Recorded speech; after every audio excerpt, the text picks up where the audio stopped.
தமிழை வச்சுதாயா நீ 67 ஆட்சிக்கு வந்த, மொழி போர் வச்சுதானே நீ ஆட்சிக்கு வந்து தமிழுக்கு நீ என்ன பண்ண? அதாவதுமா வெக்கக்கேடு. நம்ம எல்லாம் வெக்கப்படணும். ஏன் தெரியுமா? இந்தியாவிலேயே ஒரே ஒரு மாநிலத்தில் மட்டும்தான் அவங்க தாய்மொழி பேசாம பட்டம் வாங்கலாம், காலேஜில் படிக்கலாம், ஆராய்ச்சி வாங்கலாம், PhD வாங்கலாம், எல்லாம் பண்ணலாம். இந்தியாவிலேயே ஒரே ஒரு மாநிலத்தில் மட்டும்தான் அவங்க தாய்மொழி படிக்காம பட்டம் வாங்கலாம். எந்த மாநிலம்? எந்த மாநிலம்? தலையெழுத்து தமிழ்நாட்டில். வெக்க கேடியா, இதெல்லாம் வெக்கப்படணும் ஐயா. நம்மலாம் வெக்கப்படணும். கேரளாவில் மலையாளம் படிக்காம பட்டம் வாங்க முடியுமா? வாங்க முடியாது. ஆந்திராவில் தெலுங்கு படிக்காம பட்டம் வாங்க முடியுமா? வாங்க முடியாது. கர்நாடகாவில் கன்னடம் படிக்காம பட்டம் வாங்க முடியுமா? வாங்க முடியாது. மகாராஷ்டிராவில் மராத்தி படிக்காம பட்டம் வாங்க முடியுமா? முடியாது. ஒரிசாவில் ஒரியா படிக்காம பட்டம் வாங்க முடியுமா? மேற்கு வங்கத்தில் வங்க மொழி பேசாம பட்டம் வாங்க முடியுமா? வடக்குல இந்தி பேசாம பட்டம் வாங்க முடியுமா? வாங்க முடியாது. ஆக ஒரே ஒரு மாநிலத்தில் மட்டும்தான் தமிழ் படிக்காம தமிழ்நாட்டில் பட்டம் வாங்கலாம், ஆராய்ச்சி செய்யலாம், என்ன வேணா படிக்கலாம். அதுக்கு யார் காரணம் தெரியுமா? கேடுகட்ட ஆட்சி செய்கின்ற திமுக தான் காரணம். வயிறெறிஞ்சு நான் சொல்றேன். தமிழை வளர்த்த இந்த மண்ணில் நான் பேசுறேன். நம் முன்னோர்கள் எவ்வளவு கஷ்டப்பட்டாங்கயா, எவ்வளவு வரலாறு இருக்கு, எவ்வளவு இலக்கியங்கள், இலக்கணங்கள் எல்லாம் இருக்கு.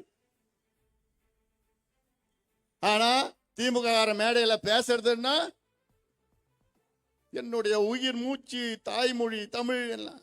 ஏயா ஒரு பாடம் தமிழ் படிக்காமலே ஒரு குறைஞ்சது தமிழை ஒரு கட்டாய பாடமாக கூட உன்னால கொண்டு வர முடியல. உனக்கு துப்பு இல்லை. அதுல தமிழ் மொழி கல்வி வேற. நீ மத்தியில போய் சண்டை வேற போடுற. நீ முதல்ல ஒழுங்கா இருக்கிறியா? வழக்கு இருக்கு, அந்த வழக்கை முடிப்பதற்கு நீ என்ன செஞ்ச? உனக்கு தைரியமா நீ நடவடிக்கை முடிவெடுத்துனா எல்லா வழக்கையும் அடிச்சுட்டு போயிடலாம், தூக்கி போட வேண்டியதான். தூங்கிட்டு இருக்கிற.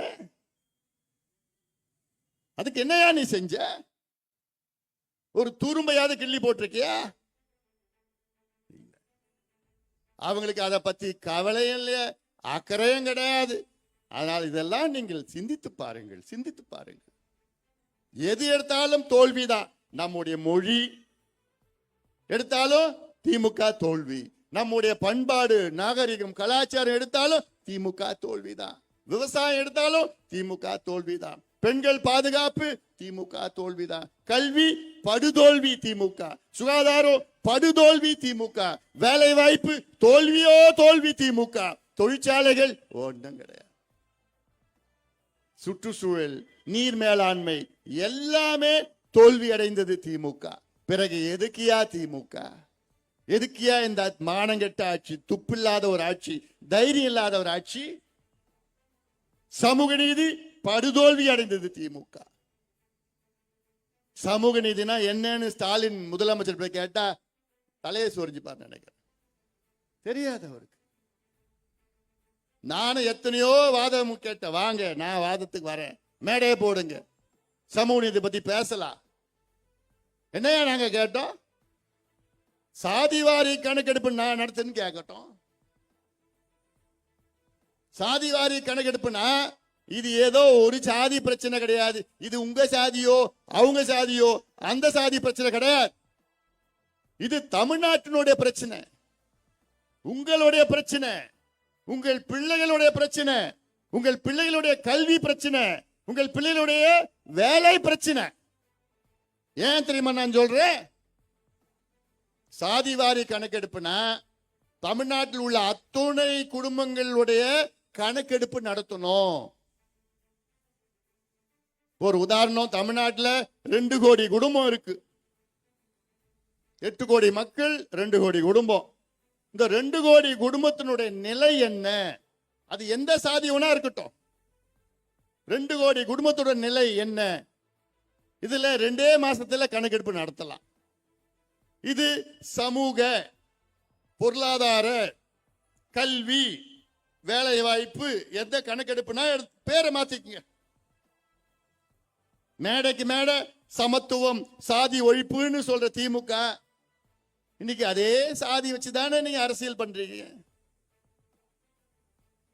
சரி, உங்களுக்கு அந்த சாதி பேரை பிடிக்கலனா சமூக நீதி கணக்கெடுப்பு அப்படின்னு பேரை மாத்திங்க. இந்த கணக்கெடுப்பு 2 மாசம் தான், 500 கோடி செலவாகும். 3 லட்சம் அரசு ஊழியர்கள் 2 மாசம் வேலை செஞ்சாங்கன்னா 2 கோடி வீட்லயும் கணக்கெடுப்பு நடத்திடலாம். ஏன் இந்த கணக்கெடுப்பு வேணும்?